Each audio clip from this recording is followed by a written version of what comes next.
En aquesta tercera sessió de les pràctiques d'estadística amb el programa R parlarem de la regressió lineal.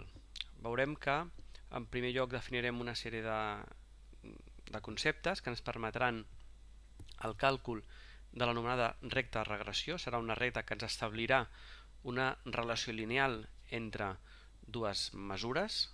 Considerem un exemple de velocitat i la distància de frenada. Ara obrirem aquest exemple i veureu com aquests paràmetres de la recta, que seran el pendent i l'ordenada a l'origen, els calcularem fent servir un mètode que és el mètode dels mínims quadrats, que també se'n parla a l'assignatura dedicada als mètodes numèrics i a les equacions diferencials.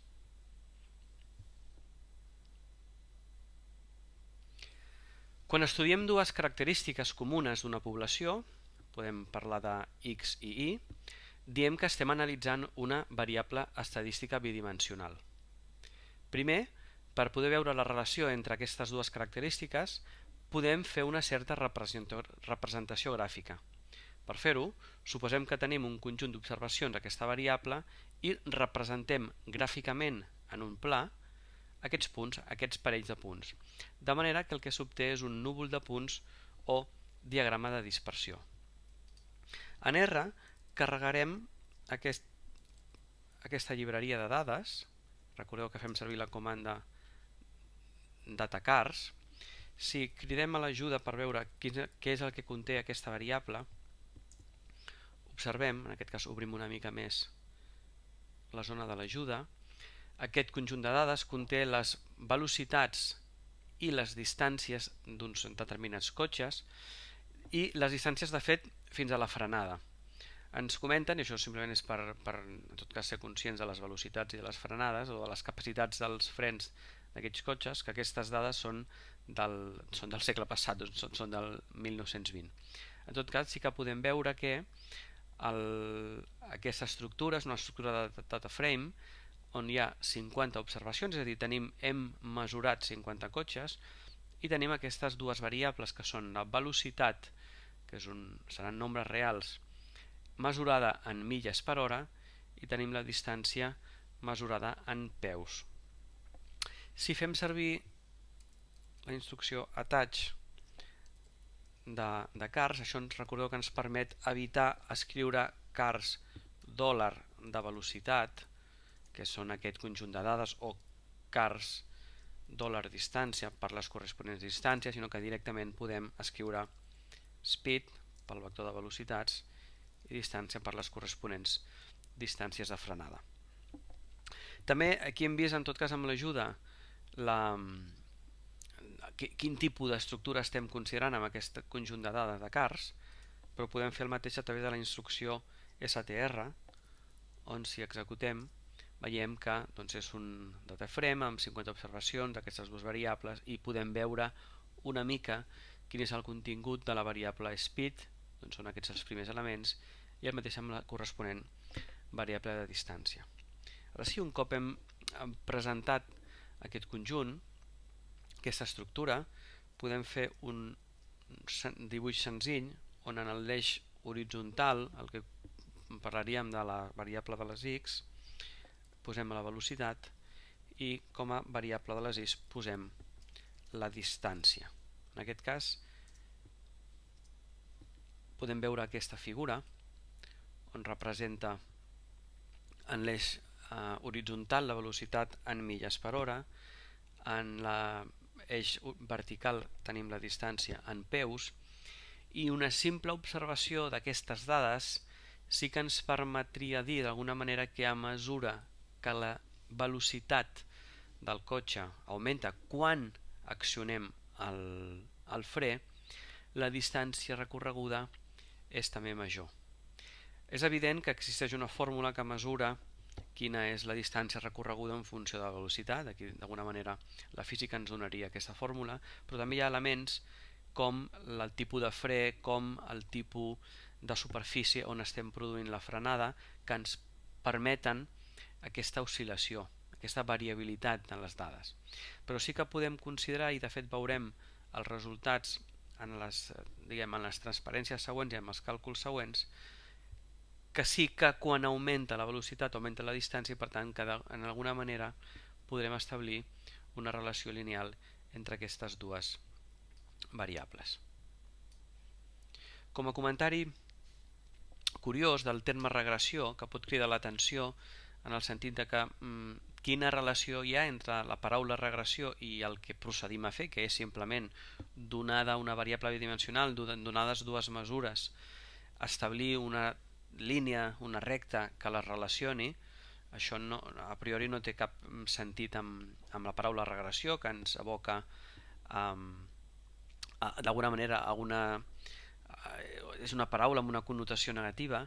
Doncs aquí hi ha una explicació que està de fet tal qual en anglès d'un llibre, Probability and Statistics with R, de l'any 2008, on el que s'explica és que la paraula regressió és deguda a Sir Francis Galton, que va demostrar que la descendència, en general parlant de persones o parlant de qualsevol tipus d'ésser viu, no tendeix cap a la mida dels progenitors, dels pares, sinó que aquesta mida tendeix cap a la mitjana de la població. Per tant, d'alguna manera estem parlant que en promocions posteriors, en descendència, existeix una regressió cap a la mediocritat. I aquest és el sentit d'aquesta paraula, no? De tirem enrere cap a una, o ens apropem cap a una mediocritat. És un comentari ben curiós del senyor Galton. Calen unes definicions prèvies que ens permetran de fet calcular més fàcilment i també amb R bàsicament els coeficients de la recta, que finalment és l'objectiu que estem buscant. L'objectiu en el vídeo d'avui és trobar la recta que millor ajusta aquest núvol de punts. En aquest cas queda clar que no estem buscant una interpolació pura, és a dir, no busquem un polinomi que passi per tots els punts, perquè això, de fet, podria no ser possible, sinó que estem buscant una recta, un polinomi senzill de grau 1, que sota un cert criteri de comportament sigui la recta que millor ajusta aquests punts.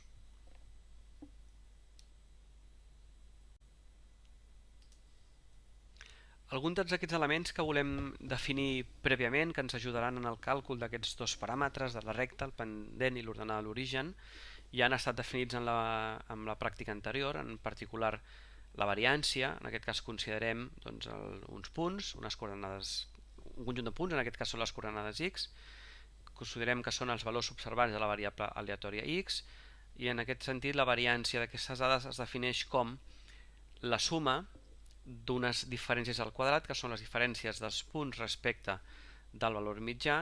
Aquestes diferències estan elevades al quadrat i després fem el promig d'aquestes diferències. Queda clar que prèviament hem definit la mitjana aritmètica d'aquestes dades. Això ho podríem aplicar en aquest cas amb les dades de la velocitat.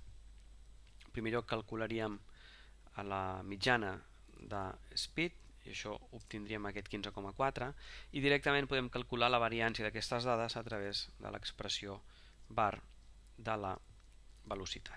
Per tant, amb aquesta variància passem a definir el següent concepte. De fet, abans de definir el següent concepte, sí que és interessant, perquè això ens ho trobarem més endavant, una reexpressió d'aquesta variància de la variable. De fet, aquí el que estem fent és desenvolupar l'expressió de la variància per poder arribar a una expressió que és més fàcil de calcular i que sigui, evidentment, equivalent. En aquest cas són pocs passos i crec que val la pena plantejar-ho i seguir la demostració. En aquest primer terme tenim exactament la definició de variància com la suma dels elements menys la mitjana al quadrat, i tot això després ponderat, fent la mitjana dividint pel nombre total d'elements. En el següent, igual el que fem és desenvolupar el quadrat d'aquesta diferència com el quadrat del primer element menys el doble del primer pel segon, per tant és menys 2 per x sub i per la mitjana aritmètica, més el quadrat del segon. En la segona igualtat el que farem és separar aquest sumatori. Estem parlant que això és una suma de sumes i per tant això correspon a la suma, en aquest cas la resta i la suma dels sumatoris aplicats sobre cada un d'aquests elements. Ja estem considerant que allò que és constant respecte del sumatori ho traiem a fora, i en particular, en aquest cas, tot aquest terme x sub i al quadrat sí que depèn del sumatori, perquè aquí tenim l'índex mut d'aquest sumatori. En el cas d'aquest terme, tant el 2 com la x, la mitjana, no depenen de la i, per tant, les hem tret fora del sumatori i acompanyem també amb el 1 partit per n. I finalment, tot aquest terme, x, la mitjana al quadrat, és una constant, no depèn de la i, per tant, només queda dintre del sumatori 1 i fora hem tret la mitjana al quadrat i la fracció 1 partit per n. En el cas de la suma d'uns des de 1 fins a n, aquí estem sumant 1 més 1 més 1 n vegades, per tant fa que aquesta n, que és el valor d'aquesta suma, amb aquesta fracció queda simplificat i per tant només queda aquesta mitjana al quadrat, i una cosa equivalent passa en aquest cas. Això és exactament el valor de la mitjana aritmètica i per tant ho escrivim en aquest terme de la mitjana. Aquí no fem cap canvi més, però quan agafem el segon i tercer sumant tenim menys dues vegades la mitjana al quadrat més una mitjana al quadrat, que acaba resultant que restem una única mitjana al quadrat.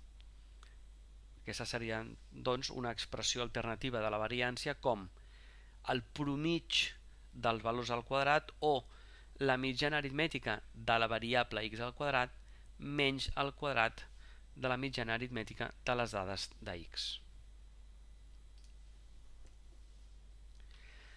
A continuació definim el que coneixem per covariància. La covariància considera dos conjunts de dades, els punts, els valors de x sub i i els valors de y sub i, i aleshores defineix la covariància d'aquestes dues variables o d'aquesta variable bidimensional com una suma on considerem els productes de les dades de x respecte de la seva mitjana per els valors de y respecte a la seva mitjana, restant la seva mitjana. Finalment, aquestes dues dades es ponderen dividint per la mida de la mostra. Repetint com abans, x barra y barra representa la mitjana aritmètica dels conjunts de dades. En el cas de la covariància, també podríem calcular una expressió alternativa procedint de la mateixa manera. Multipliquem aquest parèntesis, agrupem, en tot cas aquí aniria directament. Us animo a que agafeu el PDF que trobareu en el material addicional i veieu cada un dels passos i comproveu que els passos són correctes, però sí que podem considerar que el resultat final quin acaba sent? Acaba sent agafant els parells de valors i fer la suma dels seus productes, tot això ponderat per el tamany d'aquests conjunts, per la mida, és a dir, dividim entre n, i això hi restem el producte de les mitjanes aritmètiques. D'alguna manera, si considereu que tenim per objectiu el càlcul de la covariància de x i de x, és a dir, si com a conjunt de dades y consideréssim les dades x, aquí tindríem x sub i al quadrat, aquí tindríem el quadrat d'una mitjana i per tant la covariància de dos parells de variables coincideix, o en tot cas la covariància d'una dada en si mateixa coincideix amb la variància d'aquella mateixa variable. D'una altra manera, si consideréssim un parell de dades que tinguessin mitjana 0 i per tant que aquest element d'aquí no existiria per fer aquest producte, resultaria que la covariància seria, d'en certa manera, un producte escalar d'aquestes dues dades, d'aquests dos vectors de nombre. D'alguna manera, la covariància ens dona certa mesura del producte escalar entre dos vectors. De fet, ens estableix una relació entre dos vectors. Si aquesta relació és 0, el que diríem és que aquests dos conjunts de dades serien independents, que no tindrien relació. Serien, des del punt de vista de vectors, serien vectors ortogonals.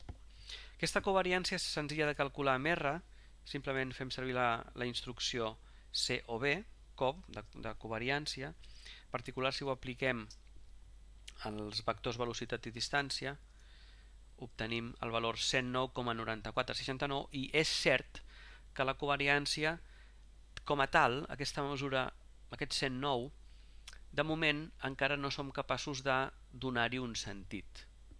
No sabem si això, què vol dir? Que les dades estan molt relacionades o que ho estan menys. Una mesura més útil que ens permet donar que ens permet obtenir una conclusió més profunda o més important sobre la relació lineal que existeix entre dues variables és la correlació, o també anomenat coeficient de correlació de Pearson. En aquest cas, fixeu-vos que si SXY és la covariància, aquest coeficient de correlació és d'alguna manera una certa normalització d'aquest coeficient dividint entre la desviació tipus de X i la desviació tipus de Y. Si calculem en aquest cas la correlació directament amb la fórmula de R, que seria COR, en aquest cas la correlació entre la velocitat i la distància és 0,8068949, pràcticament un 0,81. Aquest 0,81 sí que ens dona una informació molt important i de fet aquí podríem veure quines són aquests possibles valors de R.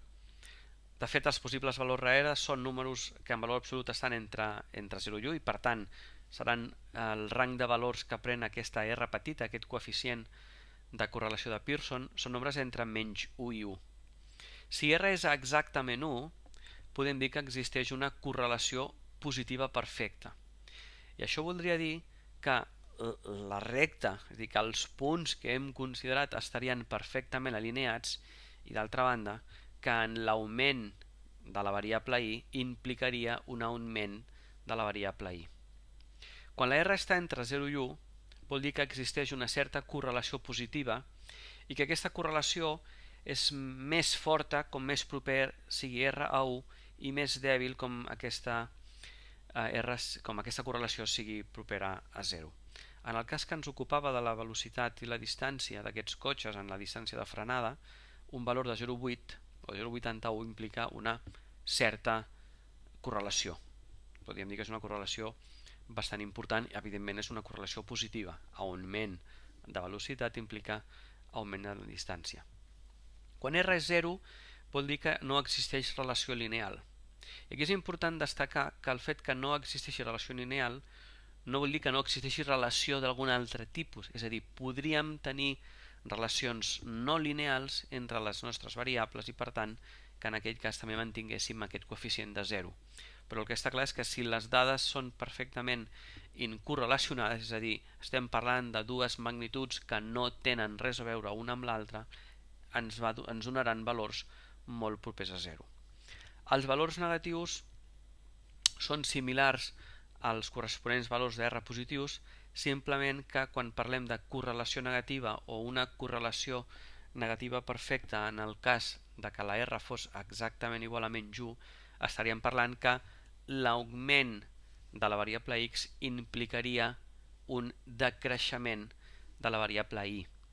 Dit d'una altra manera, el pendent de la recta que haguéssim de calcular seria negatiu quan existís correlació negativa entre les variables. Hem calculat la correlació entre la velocitat i la distància, però podríem definir una nova variable que seria la velocitat en quilòmetres per hora, que de fet es calcula fàcilment si multipliquem la variable velocitat per 1,60,93,4. Recordeu que el vector de velocitat speed ens està donant mesures en milles per hora. Si volem convertir aquesta magnitud a quilòmetres per hora, multipliquem per 1,6 i per tant ara mateix el vector speed quilòmetres per hora és aquest nou vector. Aleshores, quina seria la relació que s'estableix entre la velocitat en milles per hora i la velocitat en quilòmetres per hora? Aquesta correlació la podríem calcular amb la comanda cor. Correlació, posaríem velocitat, posaríem l'altra velocitat i observem que obtenim un 1. Què vol dir això? Doncs vol dir, d'una banda, que les nostres dues variables és evident que una l'hem convertit simplement multiplicant l'altra per una constant i per tant que es pot pràcticament, de fet en el nostre cas tenir com hem construït, una de les variables és exactament l'altra multiplicada per una constant. Per tant, si féssim un núvol de punts ara mateix amb aquests dos vectors, el que tindríem és exactament els punts completament alineats. Això, en aquest cas, és evident com hem construït nosaltres el vector de les velocitats amb quilòmetres per hora, però això seria aquest tipus de relació podria ser trobada o demostrada amb altres variables que no tinguéssim tan clars com hem passat d'una a l'altra, o com han estat construïdes o com han estat mesurades.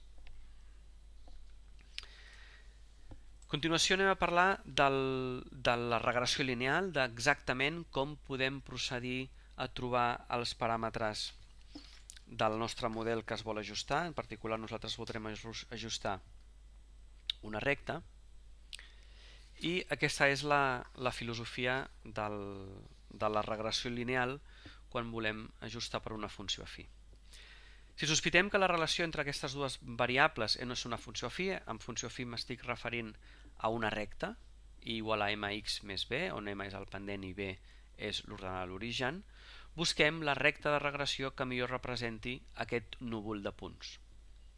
La recta es fa servir per predir el valor d'una de les variables, en aquest cas parlaríem de la velocitat, i predir, per tant, la distància fent servir la variable de velocitats. D'entre totes les rectes possibles que podrien més o menys situar-se sobre aquest núvol de punts, busquem aquella que faci mínima la suma de les desviacions dels punts del núvol en relació als valors de la recta. Aquí és important que quedi clar el criteri, i és que certament quina és de totes les rectes possibles que passarien per aquest núvol de punts, quina és la que considerem. Podríem considerar la recta que minimitzés les distàncies de punt a recta, és a dir, si aquí tinguéssim una recta i busquéssim la distància del punt a la recta, aquesta distància és la longitud del segment perpendicular a la recta que passa pel punt. Però si us fixeu en la transparència que vindrà a continuació, aquesta no serà la mesura de la desviació, sinó que la mesura de la nostra desviació serà la mesura del punt respecte a la recta, però amb una distància vertical. Per què fem això? D'una banda, perquè hem de considerar que les nostres abscisses, les coordenades x de tots aquests núvols de punts, considerem que són dades que no poden tenir error, que no són susceptibles de tenir error, on en canvi, si és susceptible de tenir error, són els valors de la i, en aquest cas de la mesura de la distància. Per tant, la mesura de les desviacions serà la distància en vertical. Es veurà millor en la transparència següent, on en general aquest és el mecanisme, aquest és el criteri dels mínims quadrats. Jugo també amb la següent transparència, on veiem que finalment, quan parlem d'una regressió per una recta, al final la funció f, que en aquesta transparència sembla una expressió complicada on hi ha x i diversos paràmetres, finalment en el nostre cas tindrem la x i dos paràmetres que seran el pendent de la recta i l'ordenada de l'origen. Però en general aquest podria ser la nostra funció d'ajust, és a dir, amb aquest conjunt de dades que serien els valors observats d'una determinada variable bidimensional, si volguéssim ajustar, volguéssim buscar aquest model, aquesta funció, el que faríem és considerar els valors de les nostres ordenades i restar la predicció, la avaluació d'aquesta funció en els punts que ens han donat. Fixeu-vos que la diferència entre aquesta expressió i aquesta és que això és una funció de x i això és l'avaluació de la funció en cada un dels punts donats, en cada un dels punts de la nostra observació. Aquesta distància és exactament una distància en vertical, és la distància de la coordenada y respecte de la funció avaluada en el punt x sub i. Aquesta distància l'elevem al quadrat, farem una suma de distàncies al quadrat. Per què? Doncs perquè volem el càlcul que totes les distàncies siguin positives, volem minimitzar aquestes desviacions al quadrat. Això formalment, aquesta suma d'aquestes distàncies, aquesta suma de desviacions, és una funció que depèn, en aquest cas, d'aquests paràmetres. En el nostre cas d'una funció afí, al final, aquesta funció només dependrà del pendent i de l'ordenada de l'origen. Diguéssim que estaríem buscant quin és el millor pendent i quina és la millor ordenada de l'origen. En general, el mateix problema amb aquest conjunt de paràmetres, si volem buscar un mínim, el que fem és un problema de càlcul en diverses variables i es resol resolent aquest sistema, que és el càlcul de les derivades parcials d'aquesta funció respecte de cada un dels paràmetres de la funció, és a dir, en aquest cas de cada una de les seves variables. Això resulta en un sistema on tenim tantes equacions com incògnites i per tant, si tenim la sort que el sistema és lineal, tindrem una solució, és a dir, tindrem un valor en aquest cas de tots aquests paràmetres i en el cas de la funció afí, de la recta, tindrem dues equacions per dues incògnites, la m i la b. En aquest cas, també veureu que ara el càlcul de m i b, això és un problema que perfectament està resolt en assignatures de mètodes numèrics i en aquest cas, si busqueu els vostres apunts, el que trobareu és que es planteja la solució dels valors de m i b en termes d'un sistema que no està resolt. En canvi, el que farem ara és trobar els valors de m i b, és a dir, uns valors explícits del pendent i de l'ordenada, i a més veurem que aquests valors del pendent i de l'ordenada, en el fons, es calculen com a mesures estadístiques. Finalment, com dèiem, aquí tenim dues equacions de les quals volem trobar, resolent aquestes dues derivades parcials igualades a 0, volem trobar el valor de la m i de la b. Ha de quedar clar que en aquestes dues equacions les x sub i i les y sub i són dades, mentre que la m i la b són les incògnites. Estem resolent un sistema de dues equacions on les dades són les x sub i, les y sub i i on les incògnites són la m i la b. Es comença per l'equació segona i es desenvolupa. Es desenvolupa vol dir que a partir d'aquí, amb l'objectiu d'aïllar en aquest cas la m, es fa tot un seguit de passos. En aquest cas també us proposo que comproveu cada un dels passos i com es passa d'una igualtat a l'altra, però finalment es pot trobar el valor de b. En aquest cas encara ens queda la m com a incògnita, però en tot cas es pot dir que el valor de l'ordenada de l'origen és tal que es calcula com la mitjana aritmètica de les dades i menys el m que encara hem de calcular per la mitjana aritmètica de les dades en x. D'alguna manera estic dient que la solució d'aquesta equació, d'aquest sistema d'equacions, de dues equacions amb dues incògnites, té per solució la b una expressió en la que intervé el pendent i les mitjanes de les nostres dades, de les dades x i de les dades y. Com es calcula la m? La m es calcula a partir de l'equació 1, en aquest cas. Tenim en compte, en tot cas, que b ja hem donat un valor, és a dir, d'alguna manera hem aïllat la b en funció de la m. I aquí sí que també cal molta paciència per anar seguint els passos. Us proposo que intenteu reproduir cada un dels passos. En aquest cas, en aquesta transparència, no ens estem saltant cap pas. Podeu perfectament seguir tota la sèrie d'equivalències, però sí que és destacable arribar a l'expressió final on la M, el pendent de la recta de regressió, és a dir, el pendent de la recta que millor ajustarà el nostre núvol de punts, és finalment el quocient de dues mesures estadístiques que han estat presentades abans, que són la covariància entre les dues dades entre la variància de les x.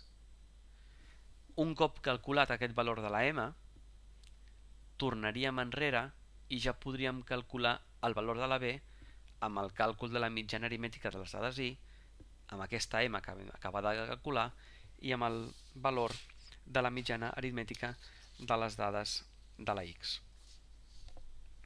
En aquest cas tenim un resum, i si volguéssim aplicar aquesta informació a aquest càlcul, és a dir, si volguéssim tenir una expressió d'aquesta recta amb les nostres dades de velocitat i de distància, el que primer hauríem de calcular és el valor de la m, que hem de recordar que és la covariància entre la velocitat i la distància dividit per la variància de la velocitat.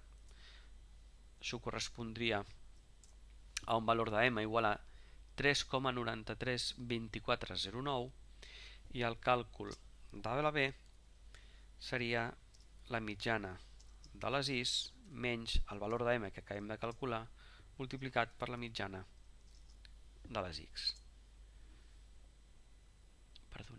Exacte, aquí en tot cas no hem de calcular la mitjana de la i sinó la mitjana de la distància i restar-li la mitjana de la velocitat.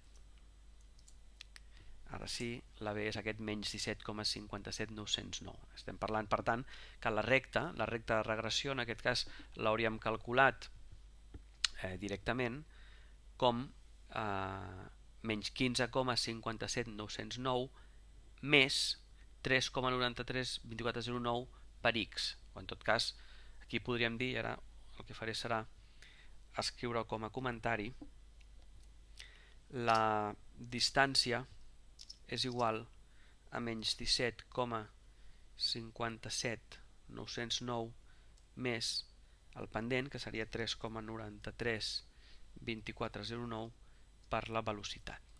Aquesta seria la relació que nosaltres hem trobat entre la velocitat i la distància en aquest cas.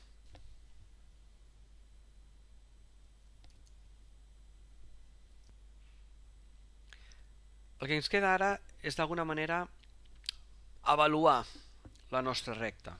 Nosaltres hem tingut unes dades, hem fet un núvol de punts, hem més o menys pogut veure si existia o no una relació entre aquests punts, hem calculat per tant la recta, el pendent i l'ordenat origen, i el que ens falta és d'alguna manera una mesura o elements que ens permetin acompanyar aquesta recta i dir això és un ajust fantàstic o és un ajust més o menys decent o és un ajust molt dolent. Això es fa a través d'un càlcul, que és el càlcul del coeficient de determinació, que es calcula a través d'aquestes sumes que aquí us vull presentar i en tot cas definirem breument. Hi ha tres tipus de sumes que ens permeten finalment construir aquest coeficient de determinació, que són la suma de quadrats totals, SST, la suma de quadrats de la regressió i la suma de quadrats residual. Semblen molt iguals en el sentit que en tot cas hi ha sumes, en tot cas hi ha diferències i en tot cas hi ha quadrats, però en tot cas sí que també val la pena aturar-se i notar les diferències. La suma de quadrats total és la suma de les discrepàncies entre els valors de la nostra mesura i el seu valor mig. En aquest cas el que estem fent és considerar el valor mig de les imatges, el valor mig de les dades i restar cada una d'aquestes dades respecte d'aquesta mitjana. D'altra banda, la suma de quadrats de la regressió el que fa és fer una diferència similar, però en lloc de considerar les dades de la variable i, el que fem servir és la predicció per la nostra recta. És a dir, aquest i sub i amb el barret és de fet la imatge de la funció recta quan l'avaluem en els punts x sub i. Per tant, això són els punts al que es diu les dades ajustades, les nostres coordenades i, que inicialment venien acompanyades d'aquestes mesures i sub i, ara les dades ajustades corresponen a aquestes mesures avaluant la nostra recta de regressió. I finalment, la suma dels quadrats del residual, el que fem és la diferència entre els valors que hem mesurat de les i's respecte dels valors calculats seguint la recta de regressió. Aquestes tres sumes, que es podrien també calcular fàcilment amb R, tenen una propietat que és que la suma de quadrats totals és exactament igual a la suma de quadrats de la regressió i la suma de quadrats residual. Això ens permet, com a mesura de la bondat de l'ajustament, fer servir aquest coeficient, que és el coeficient R quadrat, que representa la proporció de la variabilitat que pot ser explicada pel model i que es pot calcular fent servir aquestes dues expressions, que és 1 menys aquest quocient entre la suma dels quadrats residual i la suma de quadrats total, que finalment, si procediu a fer aquesta operació, acaba sent la raó, la proporció entre la suma de quadrats de la regressió i la suma de quadrats residual. Aquesta quantitat és una quantitat positiva i més petita o igual a 1, i com més proper sigui aquesta quantitat a 1, millor serà la bondat de l'ajustament. Com més petit sigui aquesta quantitat, pitjor serà la bondat de l'ajustament. Ara veurem, tornant a l'exemple del conjunt de dades d'aquests cotxes, com es pot calcular el model de regressió lineal directament amb R, com podem fer la gràfica on s'incorpori directament la recta de regressió i algunes curiositats més. De fet, nosaltres ja hem carregat les dades i ja hem fet la instrucció attach per poder cridar a les variables, speed i distància.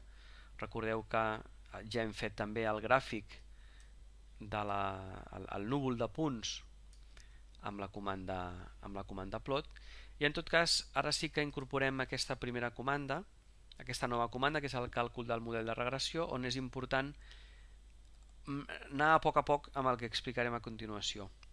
LM és la instrucció de R pel càlcul del model lineal, de la recta de regressió. I en tot cas, ara vindrien les variables, però si us fixeu, hem fet el plot primer amb les x, amb la velocitat, i després amb les i's, que la distància, però en canvi el model l'hem de posar al contrari, hem de posar primer la variable dependent i segon la variable independent. En aquest cas, per tant, escrivim dis, que és la variable independent, posem la títlla i després posem la velocitat. Aquest model l'assignem a una variable que en aquest cas és la variable fit. Per tant, aquesta és la construcció del càlcul del model de regressió. Un cop hem calculat el model, directament podem demanar el càlcul de la línia de regressió sobre el dibuix amb la comanda appline. Appline de fit, recordeu que fit conté la nostra recta de regressió, el nostre model lineal. Amb això ara el que hem fet és incorporar sobre el gràfic la recta de regressió. Veiem que és una recta que certament sembla que sigui la millor recta que minimitza aquestes distàncies que havíem comentat.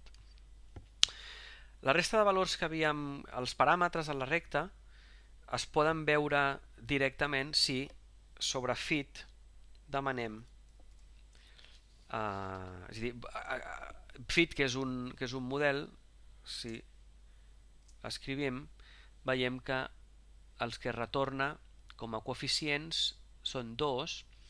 Sembla una mica críptic inicialment, en el sentit que veiem speed, aquest 3,932, i veiem intercept, aquest menys 17, però hem d'entendre que el valor associat a speed és el pendent.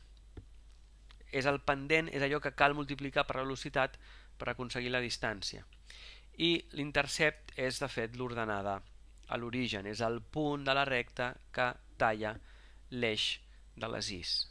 Per tant, quan hem generat el nostre model, simplement escrivim la comanda fit o la instrucció fit, de fet, escrivint el nom que hem assignat al model, obtenim aquests dos coeficients. Podem obtenir més informació si demanem un summary de fit. En aquest cas, obtenim, de fet, molta més informació, entre la qual ens parla de residus, ens parla de coeficients. En aquest cas sí que tornem a veure els dos coeficients que ens han interessat, ens parla d'unes certes desviacions o errors estàndard, etc. Però sí que és important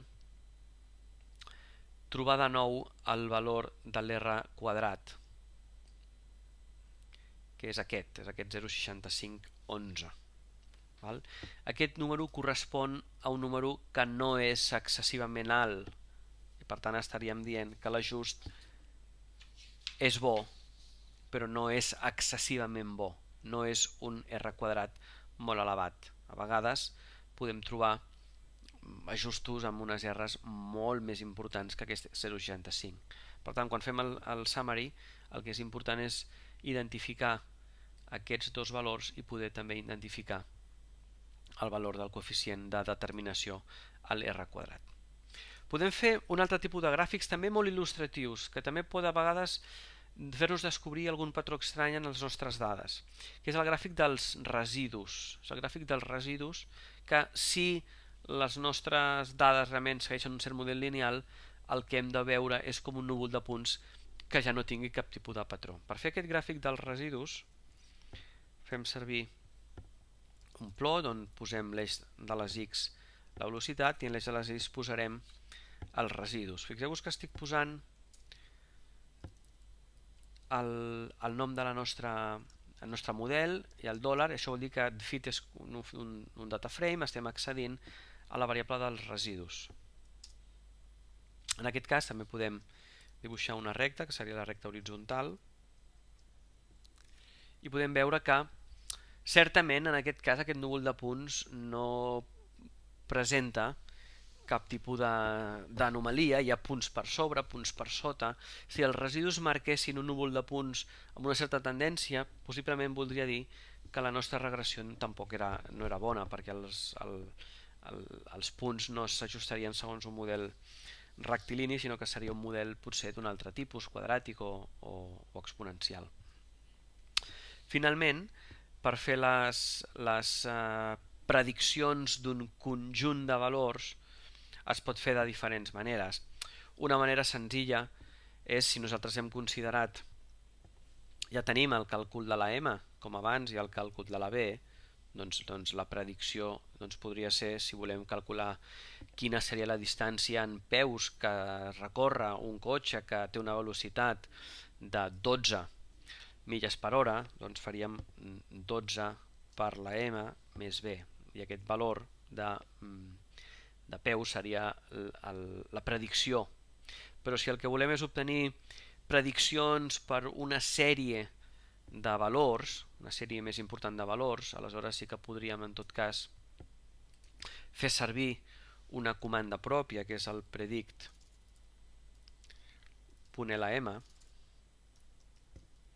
on aquí tenim diversos arguments. El primer argument és és el nostre model que hem generat, que li hem dit fit, i després les noves dates de les quals volem obtenir, les noves dates de velocitat de les quals volem obtenir la distància de frenada, doncs s'incorporarien generant un data frame que tingués com a velocitat, doncs en aquest cas podem considerar un vector amb dues mesures, que serien aquesta 15 i 22. Quan executem doncs ens diria, doncs en el cas de la primera mesura corresponent als 15 milles per hora, aquesta seria la distància recorreguda. Quan consideréssim la segona mesura de 22 milles per hora, 68,93 seria la distància corresponent en la frenada. Ara, per tant, aquest és el final del vídeo. Us proposem que aneu a buscar el corresponent script i que practiqueu tots aquests conceptes amb l'script que ja trobareu.